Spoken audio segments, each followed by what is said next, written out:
성부와 성자와 성령의 이름으로 아멘. 예수님과 어머니 하나 되신 성심을 통해 아버지 뜻 안에서 기도드립니다. 사랑할 하느님 아버지, 저희가 듣겠습니다. 말씀하여 주옵소서.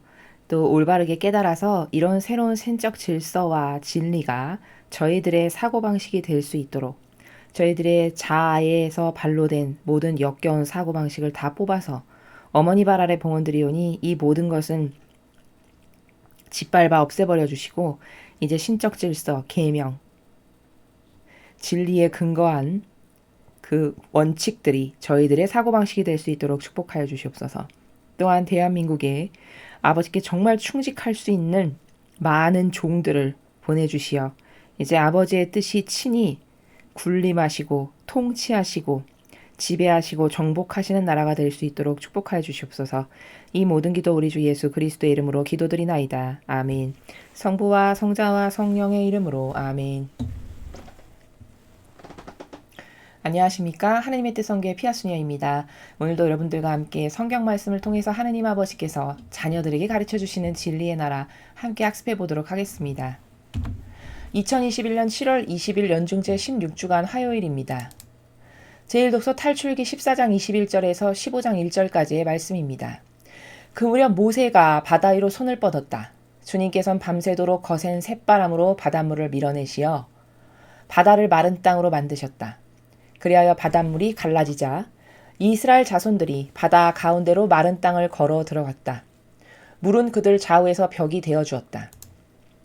뒤이어 이집트인들이 쫓아왔다. 파라오의 모든 말과 병거와 기병들이 그들을 따라 바다 한가운데로 들어갔다. 새벽녘에 주님께서 불기둥과 구름기둥에서 이집트 군대를 내려다보시고 이집트 군대를 혼란에 빠뜨리셨다. 그리고 그분께서는 이집트 병거들의 바퀴를 움직이지 못하게 하시어 병거를 몰기 어렵게 만드셨다. 그러자 이집트인들이 이스라엘을 피해 달아나자 주님이 그들을 위해서 이집트와 싸우신다 하고 말하였다. 주님께서 모세에게 말씀하셨다.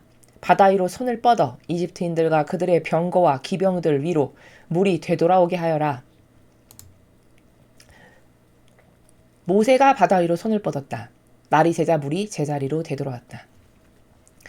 그래서 도망치던 이집트인들이 물과 맞닥뜨리게 되었다. 주님께서는 이집트인들을 바다 한가운데로 쳐넣으셨다. 물이 되돌아와서 이스라엘 자손들을 따라 바다로 들어선 파라오의 모든 군대의 병거와 기병들을 덮쳐버렸다. 그들 가운데 한 사람도 살아남지 못하였다. 그러나 이스라엘 자손들은 바다 가운데로 마른 땅을 걸어갔다. 물은 그들 좌우에서 벽이 되어 주었다. 그날 주님께서는 이렇게 이스라엘을 이집트인들의 손에서 구해주셨고 이스라엘은 바닷가에 죽어있는 이집트인들을 보게 되었다. 이렇게 이스라엘은 주님께서 이집트인들에게 행사하신 큰 권능을 보았다. 그리하여 백성은 주님을 경외하고 주님과 그분의 종 모세를 믿게 되었다. 그때 모세와 이스라엘 자손들이 주님께 이 노래를 불렀다. 그들은 이렇게 노래하였다.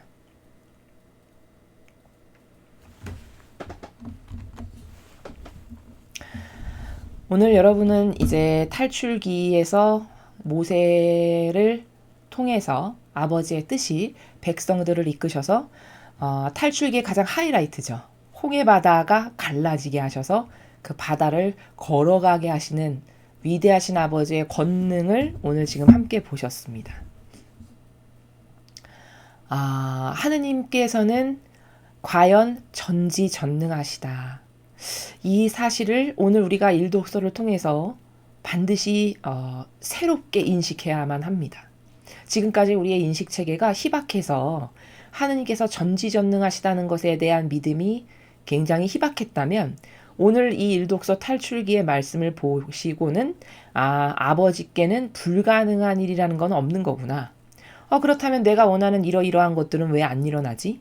그것은 여러 가지 이유가 있을 수 있는데 그것은 나의 부족한 반향일 수도 있고 하느님께서 허락하신 고통일 수도 있고 또 그것을 통해서 이루시고자 하시는 아버지의 원대한 계획일 수도 있고 마치 요셉처럼요. 이런 기타 등등 다양한 케이스가 있기 때문에 뭐라고 단정해서 말씀드릴 수도 없지만 그러나 아버지는 전지전능하시다. 이게 답이라는 겁니다. 자, 아버지께서 전지전능하시다라는 것에 대한 인식이 나에게 얼마나 몇 %나 마음 깊숙한 곳에 사실적으로 자리 잡고 있는가. 이것을 첫 번째로 오늘 이 일독서를 통해서 우리가 스스로를 점검해 보아야 할 내용입니다. 자, 그리고 두 번째는 뭐냐면 여기 31절에 보시면요. 지금 바다를 갈라서 마른 땅을 딛고 건너간다는 건 이건 도저히 자연법의 인간의 사고방식으로는 불가능한 거죠. 그런 일은 도저히 일어날 수 없는 거니까요. 그러니까 이거는 분명히 이건 신밖에 할 수 없는 일이시고 이 신이 우리와 이토록 가까이 계시는구나. 내가 지금 위험에 닥쳤는데 바로 나타나셔서 물을 쫙 가르시는. 그럼 얼마나 가까이 계신 거예요. 그렇죠? 그러니까 멀리 계시다면은 주님 이렇게 불러서 한 수십 킬로 멀리 계셔가지고 오시는데 막 시간이 걸리는 이런 차원으로 분리시켜서 하느님과의 나와의 관계를 생각하는 게 오해고 오류다라는 거죠. 하느님은 그렇게 멀리 요원한 곳에 그렇게 계신 분이 아니라는 겁니다.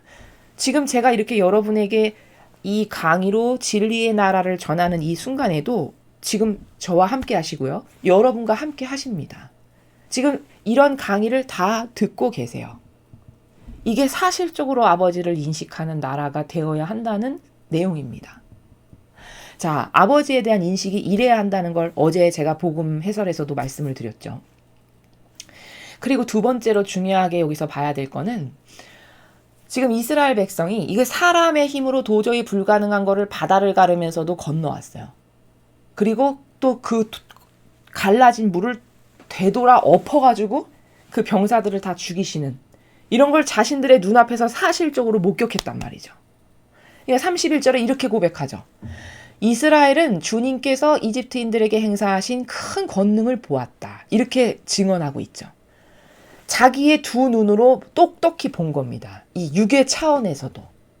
하느님은 어떤 권능을 행사하실 수 있는 분이신가를 자신의 한계적인 속성인 육안에 갇혀있는 이 유물론적인 두 눈으로도 똑똑히 본 거예요.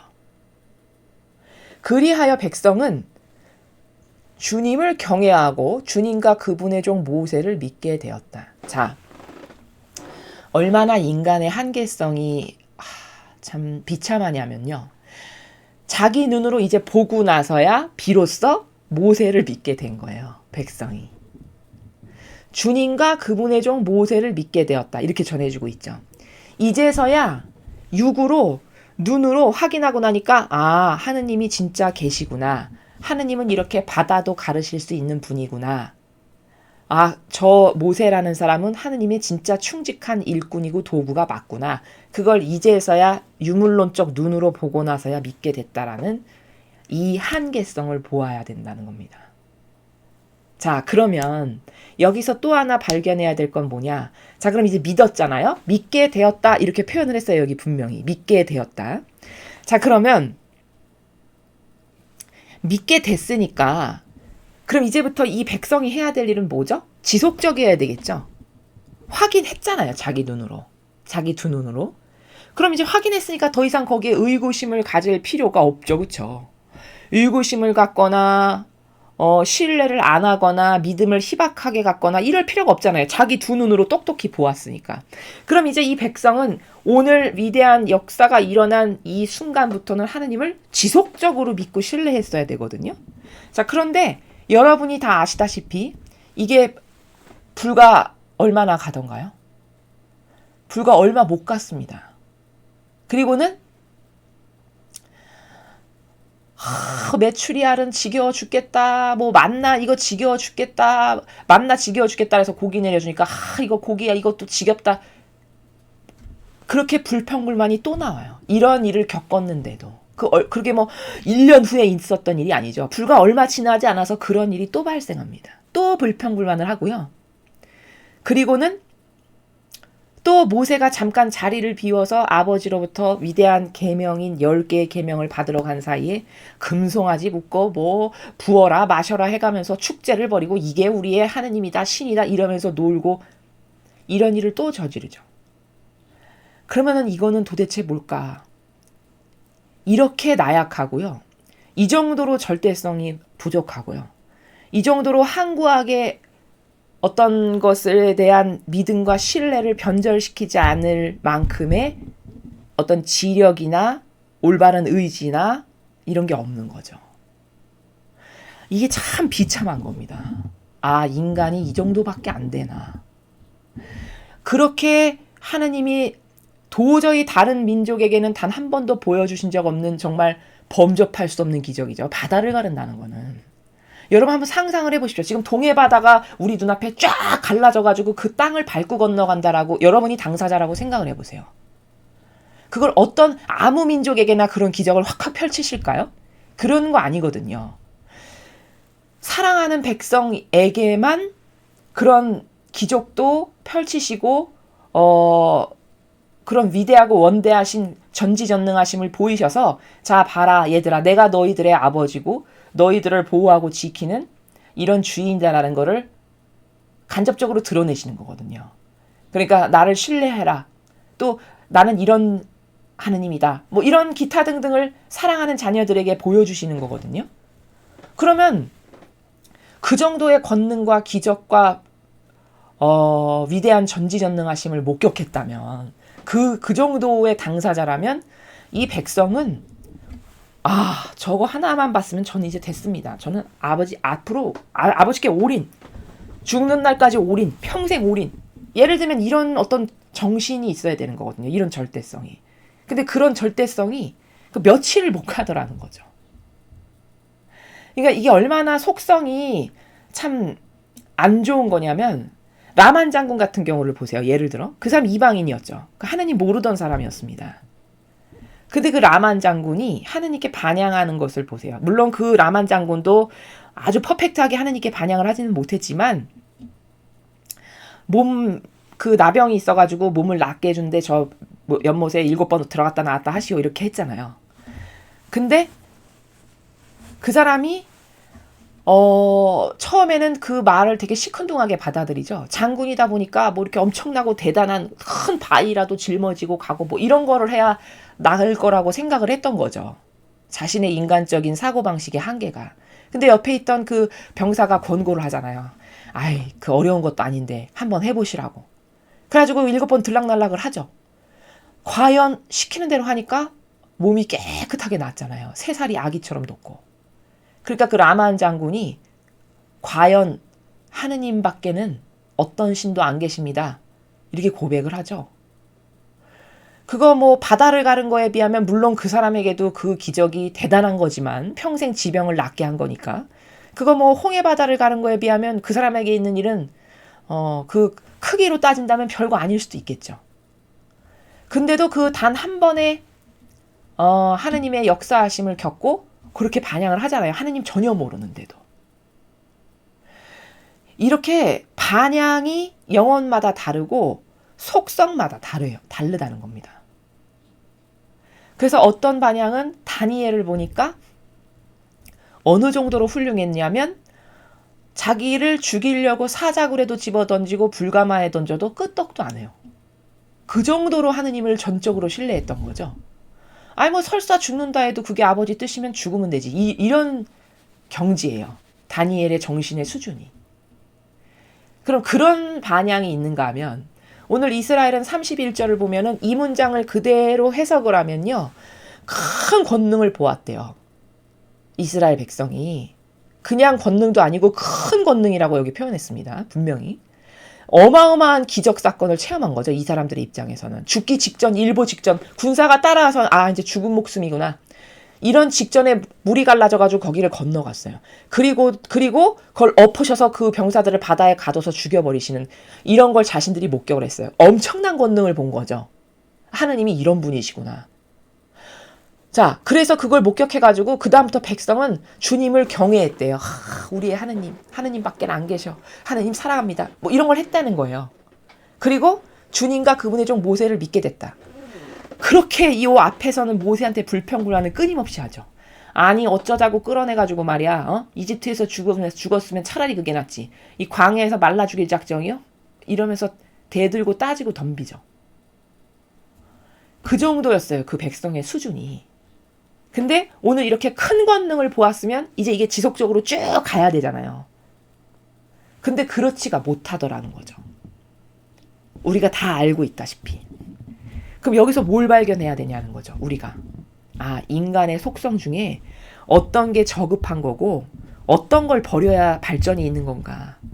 나는 저 백성하고 비교해 봤을 때 저 백성이 갖고 있는 저런 저급한 속성을 축복받기에 합당치 않은 속성을 내가 갖고 있는 건 어떤 게 있을까? 요런 거를 스스로 반추해 봐야 된다는 사실입니다. 변덕스러움. 그쵸? 나약함. 사실 똑같은 건데. 나약과 변덕. 그리고 절대성 없는 믿음. 그죠? 나 필요하고 원하는 거 있을 때만 하나님 부르는 이런 절대성 없는 믿음. 절대적이지 않은 신뢰, 절대성 없는 신뢰. 그리고 어떤 절대적인 선에 대해 항구하지 못한 이런 수많은 부작용들. 이런 거는 다 인간이 자신의 자아를 믿고 따르면서 살아가기 때문에 이것을 가지고 있는 거거든요.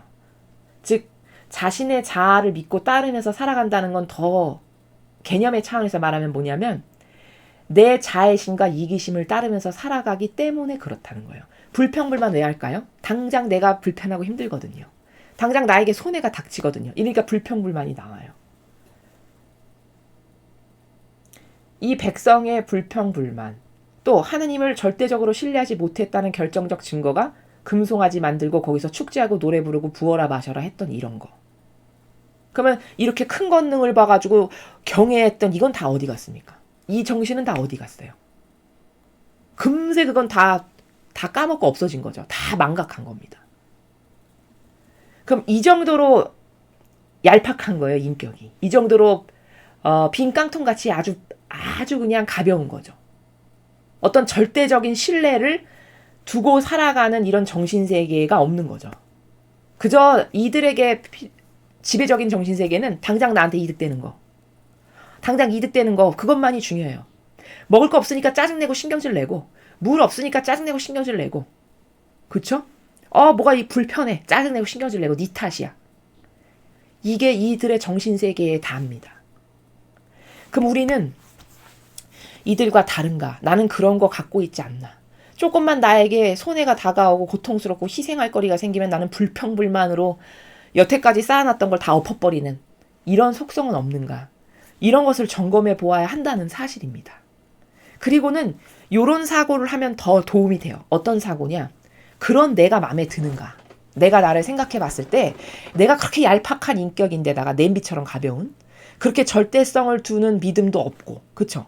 어떤 사람을 한번 믿어야 되겠어. 그럼 죽을 때까지 믿는 어떤 이런 올인해서 쐐기를 박는 이런 정신도 없는 거잖아요, 여기. 그런 어떤 절대성도 없고. 그리고 근시안적인 내 자애심과 이기심만을 맨날 불나방처럼 날아다니면서 쫓는 이러한 인격들이 나라는 사실이 나는 마음에 드는가. 이거를 스스로 생각해 보아야 됩니다. 근데 자존심이 있어서 나 그런 인격으로 사는 게 마음에 들지는 않아. 그러면 이제 그때 버리게 되는 것이죠. 영적으로 성장한다는 거는 이런 과정을 거듭거듭 거쳐야 됩니다. 그렇게 해서 버리고 또 좋은 속성 아버지가 가르쳐 주신 거 또 갖다 놓고 또 어떤 게 나왔어. 그럼 또 그런 자아에서 발로된 거 버리고 오늘처럼 아버지께서 가르쳐 주신 좋은 속성 또 나한테 갖다가 놓고 이 과정을 죽는 순간까지 계속 반복하면서 버리고 새롭게 하고 버리고 새롭게 하고 이것을 할 때만이 우리의 이 저급한 자아에서 올라오는 사고방식을 청소할 수 있는 거다. 이 프로세스를 가지고 계속 자기를 새롭게 해야만 희망이 있고 영적으로 성장할 수 있다. 이 말씀을 여러분에게 추가로 덧붙여서 드립니다. 계속해서 오늘 주신 복음 말씀 함께 보시겠습니다. 마테오복음 12장 46절에서 50절까지 말씀입니다. 주님 영광 받으소서. 그때 예수님께서 군중에게 말씀하고 계시는데 그분의 어머니와 형제들이 그분과 이야기하려고 밖에 서 있었다. 그래서 어떤 이가 예수님께 보십시오. 스승님의 어머님과 형제들이 스승님과 이야기하려고 밖에 서 계십니다. 하고 말하였다. 그러자 예수님께서 당신께 말한 사람에게 누가 내 어머니고 누가 내 형제들이냐 하고 반문하셨다. 그리고 주님의 제자들을 가리키시며 이르셨다. 이들이 내 어머니고 내 형제들이다. 하늘에 계신 내 아버지의 뜻을 실행하는 사람이 내 형제요 누이요 어머니다. 주님의 말씀입니다. 그리스도님 찬미합니다. 자, 오늘 이 복음 말씀을 통해서 우리가 발견할 수 있는 건 뭐냐면 인간이 무엇이 옳다라고 해서 설정하는 설정값과 하느님이 옳다라고 해서 세우신 설정값은 이렇게나 다르다는 겁니다. 어떻게 다르냐? 아니 누가 내 어머니고 누이고 형제니? 하늘에 계신 내 아버지 뜻을 실행하는 사람이 내 형제고 누이고 어머니란다. 이게 천상의 나라의 질서의 설정값이에요. 근데 인간은 유물론적인 피가 섞인 피를 나눈 관계, 그쵸? 그 피를 나눈 관계만이 가족이라고 이야기를 하는 거죠, 여기서. 근데 예수님의 천상의 나라의 질서의 설정값은 그게 아니고 아버지 뜻을 누군가가 행해. 그럼 오늘 길거리 가다가 처음 만난 사람이어도 그 사람이 내 형제다. 이 말씀이세요. 자, 과연 어떤 질서가 옳습니까? 예수님이 말씀하신 질서가 당연히 옳죠. 당연히 예수님 말씀하신 질서가 옳은 겁니다. 이게 바로 신적 질서라는 게 이런 거예요. 그러면 잘못 이해하면 그러면 내 어머니하고 내 자식하고 내 피부치는 다 거부하고 살란 말이냐? 그 말이 아닙니다. 여기서 말씀하시고자 하는 내용은 어머니도 모르겠고 저 내 형제자매 사촌도 다 모르겠고 다 버리고 하늘의 아버지 뜻 행하는 그 사람만 내 형제자매야. 이 말씀을 하시려고 하시는 나라가 아니에요. 그들은 그 혈연 관계로서 존중을 하고 사랑을 해야 될 관계성이죠. 물론. 그러나 여기서 핵심적이고 중점적으로 강조하고 싶으셨던 예수님의 의지는 뭐냐면 얘들아 너희들이 세운 질서라고 하는 설정값은 그저 유물론적이고 인간적이고 육에 근거한 그 한계 그것만을 중시해서 그것에 근거해서 뭐 가족도 되고 엄마도 되고 아빠도 되고 이렇게 되는 거잖니. 근데 신적인 나라의 질서에서 아버지는 누구를 내 자녀라고 여기시냐면 하느님과 하나 된 사람. 그쵸? 즉 아버지 뜻을 행하는 사람. 하나 된 사람만 아버지 뜻을 행하잖아요. 하나 돼서 아버지 뜻 행하는 사람. 그 영혼만 내 자녀다, 내 자식이다라고 보신다는 거예요. 근데 맞는 이야기죠. 그게 맞는 거죠. 그쵸? 그래서 우리가 왜 성당에 나가면 형제님, 자매님 이렇게 부르죠. 무슨 형제님, 무슨 자매님. 왜 형제 자매라고 부르냐? 생판 남인데 육적 기준으로 따지면 그게 아버지 뜻 안에서 하나 된 사람들이니까 형제 자매라고 부르는 겁니다. 원리는 그런 거예요. 자, 그리고 이 형제 자매가 얼토당토 와닿지 않는 그런 질서인 것이 아니라 자, 이게 유물론적으로 봐도 그 아버지가 말씀하신 질서가 사실상 맞는 질서인 것이 자, 여러분 생각해 보세요. 우리의 조상을 거듭 계속 올라가 보죠. 그럼 맨 처음에 조상은 누굽니까? 하느님 아버지시고 그 하느님 아버지께서 창조하셨다라고 말씀하셔서 성경에 등장하는 첫 번째 사람이 아담과 하와예요. 그렇죠? 그러면 우리의 첫 조상은 다 똑같이 아담과 하와입니다. 그렇죠? 그 아담과 하와에서 결국은 파생돼서 오늘날에 우리가 된 거예요. 수천 년을 걸쳐서. 그럼 족보상으로도 계속 거슬러 올라가면 우리는 남인가요? 한 형제자매가 맞나요? 형제자매가 그렇게 따지면 유물론적인 우리의 한계적인 사고방식으로도 형제자매가 맞죠. 그렇죠. 근데 또 그 저급한 우리의 차원에서 설명했을 때 더 납득이 잘 되게 하기 위해서 제가 그렇게 지금 유물론적인 차원으로 거슬러 올라가도 형제자매다라고 말씀을 드린 것인데 아버지의 차원에서는 사실 그것보다도 더 명확한 구분의 기준은 뭐냐면 아버지 뜻을 행하는 사람이 그런 사람이 하느님께 속한 사람이고 그들은 모두 다 아버지 뜻 안에서 가족이고 친척이고 이웃이고 형제 자매인 것이다. 이 기준이 올바르다라는 겁니다. 왜냐하면 거슬러 올라가면 첫 번째가 다 아담과 하와인데 거기서부터 쭉 우리가 파생됐잖아요. 근데 이 모두가 형제자매라고는 볼 수 없는 게 왜냐하면 아담과 하와로부터 쭉 파생돼서 오늘날에 우리가 있는데 그 중에는 마귀로 변질된 세력도 엄청 많잖아요. 그렇죠? 마귀랑 하나 돼서 완전히 마귀화된 영혼들도 굉장히 많잖아요. 그럼 그 마귀와 하나 돼서 변질된 그 사람도 우리의 형제자매가 될 수는 없잖아요. 같은 걸 추구하지 않는데. 그렇죠? 같은 세력이 아닌데 형제자매라고 하면 안 되죠. 왜? 그들은 아버지의 뜻을 거스르는 마귀 세력하고 하나 돼서 마귀랑 완전히 친구 됐으니까 그들하고도 형제자매는 아닌 거죠. 그러니까 그 족보상으로 이해하는 것에서도 여러분에게 오해가 없으시려면 거슬러 올라가면 그렇지. 아담과 하와로부터 다 파생된 거 맞지. 그러니까 형제자매 맞지. 그런데 그 아담과 하와로부터 파생된 그 모두가 형제자매가 될 수는 없는 것이 오늘 아버지께서 말씀하신 내 뜻 행한 사람만 내 형제고 누이고 자매고 어머니다라고 하신 게 이게 정확한 오류가 없는 팩트라고 제가 지금 말씀을 드리는 것은 그들이 다 형제자매였지만 거기서 마귀랑 하나 되고 동조하고 협력한 이런 수많은 마귀로 변질된 세력들도 영혼들도 많으니까 그들이 하나님을 공격하는데 하나님을 거부하고 공격하는 세력인데 그들도 나의 형제자매다라고 말하는 건 성경의 질서에 반한다는 거예요. 왜? 성령을 거스른 자는 용서 못 받는다. 분명히 이렇게 말씀하셨거든요. 그럼 성령을 거스른 자는 용서 못 받는다라는 건 그건 내 자식 아니다라고 말씀하시는 거예요. 사실은. 아버지는 모두를 용서하시는데 성령 거스른 것만큼은 용서 못한다 하셨으니까 그건 아버지께 속하지 않은 세력이죠. 그 말은 곧 아버지 뜻을 거스르는 완전히 마귀로 변질된 세력을 말씀하시는 거거든요. 그럼 그것까지도 내 형제자매라고 말하는 건 맞지가 않다는 거죠. 아버지의 그 기준에 근거하면. 그렇기 때문에 여기서 예수님께서 내 뜻 행하는 하늘에 계신 아버지 뜻 행하는 사람만 내 형제고 누이고 어머니다 라고 이렇게 말씀하시는 게 100% 정확한 원리. 누가 형제자매인가라는 것을 밝힐 때 100% 정확한 원리다 라고 여러분에게 말씀을 드리는 것입니다. 유물론적인 사고방식 안에 갇혀 살다 보면은 어떤 오류에 빠지게 되냐면요. 여기 예수님께서 이렇게 성모님을 거부하셨네. 성모님이 이렇게 친척들을 데리고 와서 밖에서 기다리시는데 48절에 보면 이렇게 나오죠.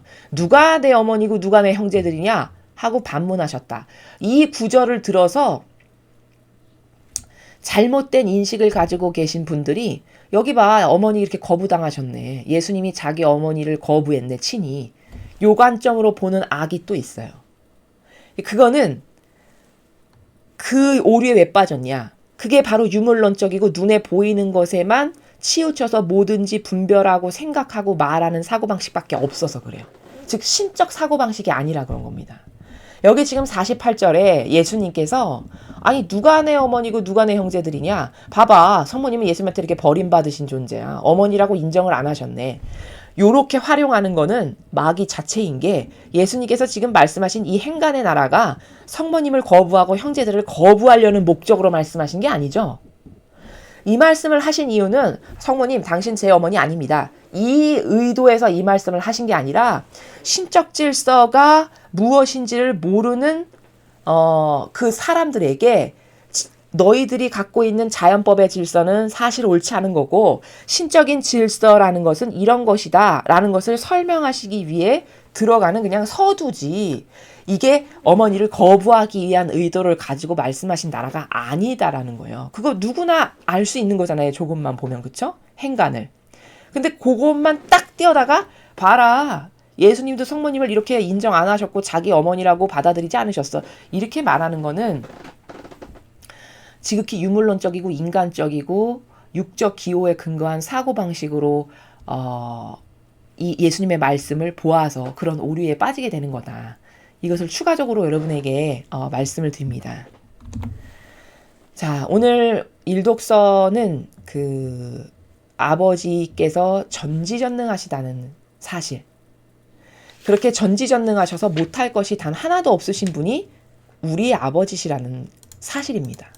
그런데 그런 아버지를 경외하고 믿고 이제 따르겠습니다 라고 했다가도 끊임없이 변덕스럽게 달라지는 이런 인간의 한계는 어디서 그런 한계가 나오게 되는 거냐면 신적이지 않은 사고방식. 우리가 배운 이 진리의 근거에서 하는 게 다 신적 사고방식이거든요. 근데 이게 아니라 유물론적인 내 자아에서 내 뜻에서 뭐가 옳다 그르다 분별하는 이 사고방식 안에서 살아가다 보면 그렇게 이스라엘 백성과 같은 오류에 빠질 수밖에 없고 그 사고방식의 맹점이 뭐냐면 너의 근시안적인 자애심과 이기심을 따러 이렇게 마귀가 매일 꼬드기는 게 그 나라거든요.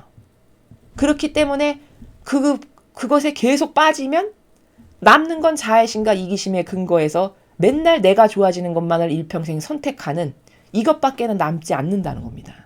근데 그런 사고방식으로 살아가는 인격이 되는 게 과연 마음에 드는가?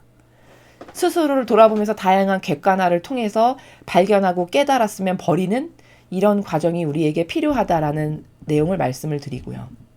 그리고 오늘 복음에서는 인간적인 질서와 신적인 질서는 완전히 다르다는 거. 인간이 이게 옳아라고 자신의 수십 년 동안 가지고 있는 사고의 경향 가운데서 이게 옳아라고 말하는 대다수의 것들은 다 틀립니다. 거의. 다 틀린 사고방식이에요. 그러니까 자기 뜻을 따르는 게 얼마나 위험한 거냐면 제가 누누이 강조해서 말씀드리지만 사실은 다 틀린 것을 선택하는 겁니다. 자기 뜻으로 뭘 선택하는 거. 다 틀리고 잘못됐고 오류로 점철된 것을 선택하는 거예요. 자기 뜻 안에서 뭘 선택한다. 그럼 이게 얼마나 위험한 겁니까? 그렇게 수십 년을 산다? 그럼 내 인생의 아버지와 결부된 열매는 단 하나도 맺지 못하고 죽는 겁니다. 굉장히 무서운 사실이거든요. 그래서 영적으로 발전하고 거듭난다는 거는 내 뜻을 따르는 걸 두려워하게 되는 정도면 영적으로 많이 성장한 겁니다. 예를 들어 천상의 책의 루이사 피카레타를 보면은 자기 뜻으로 따르는 거를 절대 안 하려고 해요. 절대 두려워하고.